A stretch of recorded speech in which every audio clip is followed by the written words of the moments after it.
everyone, and welcome to Widnes Rugby Chat episode 25 with me, James Gordon. Another episode slightly delayed this week due to the sponsors event that was held at the club on Wednesday evening, which I attended and wanted to give a bit of insight to. Before I get into that, thanks as always to sponsors Musical All Sorts, PD Law, Arnold Gorse Financial Management and Deal Jewellery. I didn't go to Summer Bash, unfortunately. I was in Barcelona for the Wigan game, so it'd be remiss of me to comment on that, really. Obviously a disappointing result, but hey-ho. Good following of fans there from what I'm told, so it puts a little bit of pressure on the home game against York this week. I'll talk about that a little later on. Just me this week. I have got a few guests lined up in the upcoming weeks, but for this one I wanted to give a bit of an insight. Obviously I am privileged to look at the club from numerous angles, be it from a fan, from a journalist point of view, and also invited along as a to the sponsors evening tonight, so I get to sort of see the way the club addresses different people, the way other people react to it, and just generally have a bit more of an insight into what's going on. So some of you watching may have attended. There was probably about 50 or so people in attendance. I might have underestimated that, so it might have been close to 100. First sponsors evening, Dave Rolt and Tracy Glendinning were hosting it. I thought it was actually important to sort of paraphrase some of the stuff that was said. Phil Finney spoke very well, and there was some crossover from the members' night a couple of weeks ago, which has been the last two episodes of the podcast. Phil sort of responded, I should say, to maybe some of the criticism he's been getting on the forum about his credentials as CEO, and he introduced himself to all the sponsors and basically gave a bit of a background about himself. It was fascinating, to be honest. So he had some pictures of Phil as a kid when he was a mascot running out at Norton Park, and he was offered the chief exec job 10 weeks ago, and he acknowledged if you'd have said to him 12 months ago that he'd have been the CEO, then he never would have thought it. But he emphasised how privileged he feels for the job, how much Widnes means to him. He's Widnes through and through. His dad was a diehard fan. He's obviously been the head of youth for 10 years. Prior to that, he was a PE teacher and a lecturer. He was as open as you would want him to be. Ultimately, he's a fan first. He remembers the championship wins, the World Club Challenge wins. He's more fortunate than I think I'm 7 or 8 years younger than Phil, but he's at least experienced a lot of good times that unfortunately haven't happened in my lifetime. And I think the message from him was that Widnes Rugby has given him an opportunity in life. So he did play, rugby inspired him to play, and he ended up playing a solitary game for Warrington as a professional. Obviously didn't quite go as he planned, but of course he's sort of made up for that now by getting involved with rugby and giving opportunities to young lads himself, and then of course now as the top role at Widnes. So yeah, it was interesting for Phil. I know from speaking to him that he's obviously really keen to be as open and honest and upfront with people as possible. He mentioned meeting Michael Carter at Wakefield a couple of weeks ago, and that's certainly an ethos that Michael Carter gets certainly puts across. I know I've spoken to him on quite a few occasions about the progress he's made at Wakefield. Wakefield have no right really to be where they are, but the way that he runs the club helps them forward. I don't know if anyone was at Wakefield, but there was an incident where a fan was going to be ejected, and Michael Carter actually stepped in and fair play to him for what he did there. I know he bought a few fans a few drinks as well that night, and that's what it's all about. It's all about people. Sports a business, we get that, but the whole reason we like rugby and we want rugby, it's our people, it's our community, and people want to go to enjoy themselves. They don't want to be they don't want to be milked for money. They don't want to be treated like customers, shall we say, which may have been a fault of the previous regime and certainly other clubs as well. So some of the things Phil give a little bit of insight into how he sort of ended up becoming the face of the business. So he was in the meetings with the consortium that had the failed takeover when one or two of them got cold feet and pulled out the investment. He was the person that had to tell the staff and the players that the consortium and planned investment had pulled through, that had fallen through. And then he revealed again that we saw in the members' meeting that 50% of the parachute payment has been withheld, so nearly £250,000. We sort of knew that's not coming from Super League clubs, but he also dropped a bombshell that the Super League clubs are withholding the academy money due to Widnes, which was approximately £70,000. So this is based on the success of the academy over a period of time. I think Phil said at the members' meeting that it's basically run on a 2-year cycle, so how successful you were 2 years ago is the money you get this year. So obviously that's put a massive hole in the club's numbers, I suppose, because you're looking at 300 grand probably that the club would, entitled's a strong word. If nothing had happened, then the club would basically be getting 300 grand. Now you can sort of see that it's a different club, it's a different company, but it's still Widnes RLFC, and the academy is still a success. And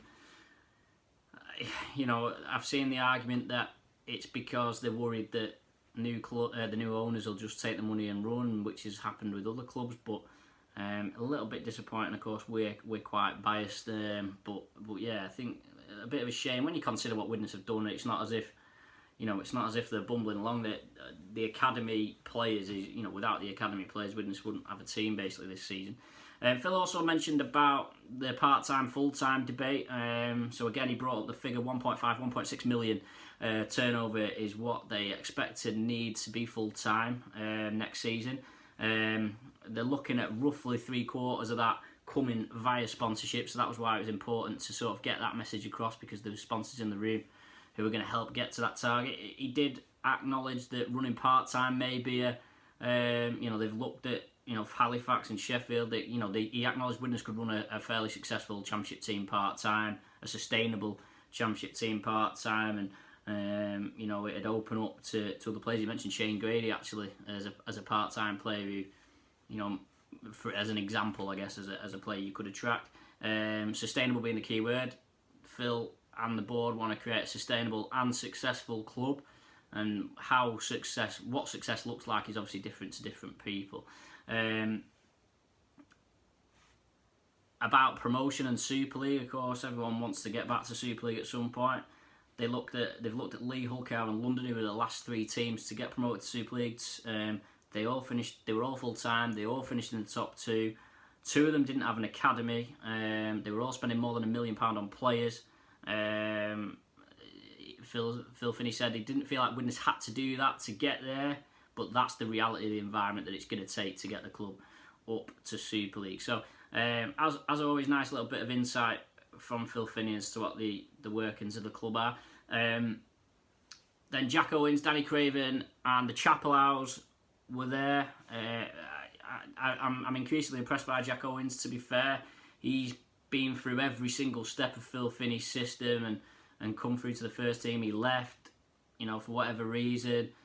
Maybe, I wouldn't say it was a case of the grass wasn't greener on the other side, but I think maybe he's realised how much Widnes meant to him and how happy he is to be back. It sounds like he wants to stay at Widnes for the rest of his career, and that was echoed by both Danny Craven and the Chapelhouse twins as well. Danny Craven, actually, a really interesting story about how he was let go at St Helens when he was 16 and probably would have given rugby up if it wasn't for Phil, and obviously became Phil's first signing in the academy, and then the first product of Phil's reign at the academy to make it through to the first team, and actually a sponsor signed up, having heard Danny's story at the end of the night as well. So Chapelhouse as well was spotted by Anthony Sullivan, which I didn't know. So Anthony Sullivan, the former St Helens player who was working for the club at the time, he spotted the Chapelhouse playing for West Bank Bears in Division 4. And they got up and spoke really well, really enthusiastic. They acknowledged they got no talent, but they work hard, is how they say. They say they could never repay what the club has done for them and how the club believed in them, and they couldn't imagine playing for anyone else. So great to hear from players. It's actually good that players put themselves forward to speak at these things, because I know from experience some players are quite reluctant to spend their time. I think Dave Roll said it best. You know, they want the club to be the best of what we can be. Widnes Rugby needs to be at the heart of the town. It needs to be at the heart of the community. Basically saying we're going on a journey and we can't do it without the support of not only sponsors but of course fans as well. Tracy Glendinning, who's one of the directors, explained how she got involved with the club. She basically got a call off Pat Kluski, had a few meetings, and then she decided to, after a few days, invest, not from a business point of view but from her heart. She said the people and the rallying around and the fundraising really made her realise that it was worth investing, and again she mentioned being transparent as possible as well. I think Tracy's heading up the commercial side of things at the club. The board have all taken on separate responsibilities, and commercial is her area. Chris Price, who's the chairman, he got up for a little while as well. His responsibility is retail. So those who don't know, Chris Price, he's from Landscape World. He's been a sponsor of the club since 1996 in a couple of different companies.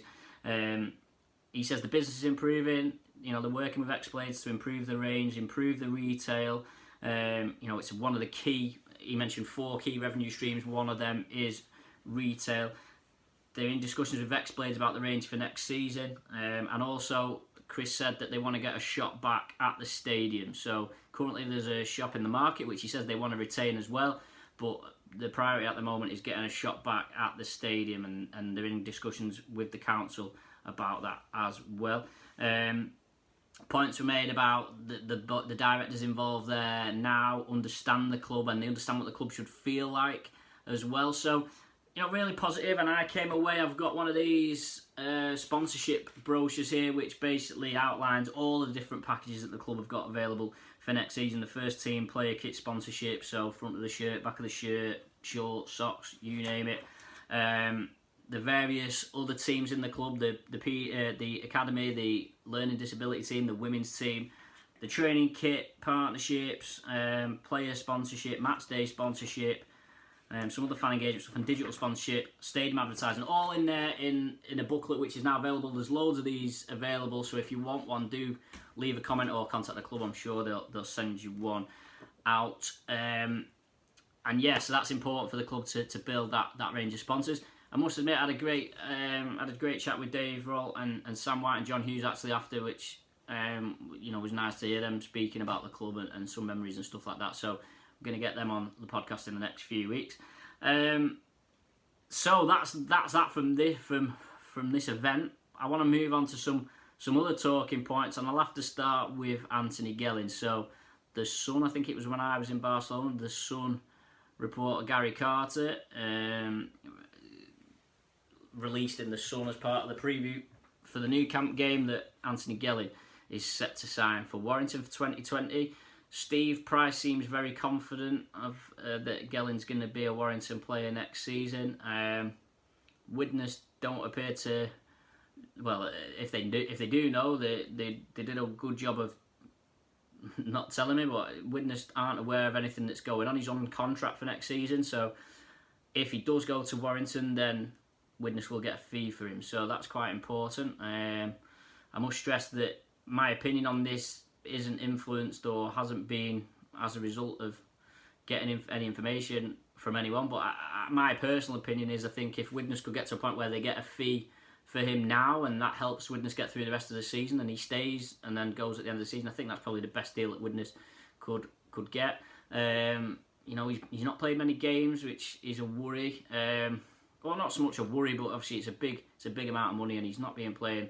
I still believe he's a good few weeks off as well, returning. So, you know, Widnes got a pretty hectic schedule coming up. It doesn't look like Gelling's going to be available for that, unfortunately. So, interesting one. Obviously not signed and sealed.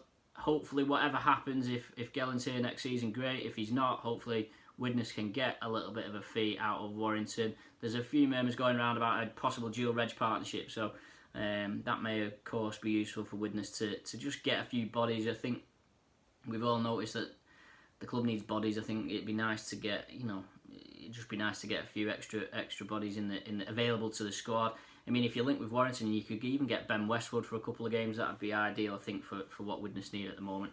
Some other news, the Widnes' Learning Disability Super League team is playing at Magic Weekend this week at Anfield Saturday. They're going to be playing St Helens, and that is going to be at half-time of the Warrington-Wigan match at Anfield. I think that's the last match on Saturday, 7 p.m. kickoff, I think, the Warrington-Wigan match, so it'll be at half-time of that one. Widnes are at home to York on Sunday, so if you go on Magic Weekend, make sure you don't go on Sunday, because Widnes are playing. There's a ticket offer that the club will run out at the moment. You can get a ticket, an adult ticket is £25, and for that you get your ticket and you get one of the Up the Vikings We Saved Our Club t-shirts. You can get them if you're contesting a junior. The price, basically, I think there's just a £5 on the normal ticket price for the t-shirt. If you've not seen it, the Sheffield game that was postponed earlier in the season due to the administration, that is going to be played on Friday the 31st of May at home. Sheffield have had a couple of season-ending injuries to key players, James Glover and Matt James, in the past week after summer bash, so they're flying high in the league, but whether them injuries will have an impact remains to be seen. And then on the 5th of June, it's Featherstone 1895 Cup home game on a Wednesday night. Lovely Wednesday night rugby league, a nice change. It breaks up your week a little bit. I might even try and do a live, I've been thinking about this, I might try and do a live Widnes Rugby Chat from that game, maybe a sort of commentary on the match type thing. I'm not sure yet, but I'm definitely keen to maybe do something on that Wednesday night as well. That's just about it. I'm just trying to think what else. The new, if you've not heard already, there's going to be a new Widnes Vikings fanzine launching, hopefully out at the start of June as well. So I'm contributing to that, as are many other people. So hopefully that'll fill the void left by, of course, there's no programme this year. So the fanzine is going to be due to come out every month, start of each month. So hopefully something for fans to get their teeth into, but also all proceeds go into the club as well. So and a nice way of fundraising for the club. That's me for this week. I'm conscious that I witter on a little bit when I'm on my own, so I'll sign off there. Thanks as always to Musical All Sorts, PD Law, Arnold Gorse Financial Management and Deal the Jewelers. I'll line up a guest for next week, so it's not just me. Thanks for listening as always. Please do subscribe, share, comment, do whatever you can to spread the word about the podcast, and I'll see you next week.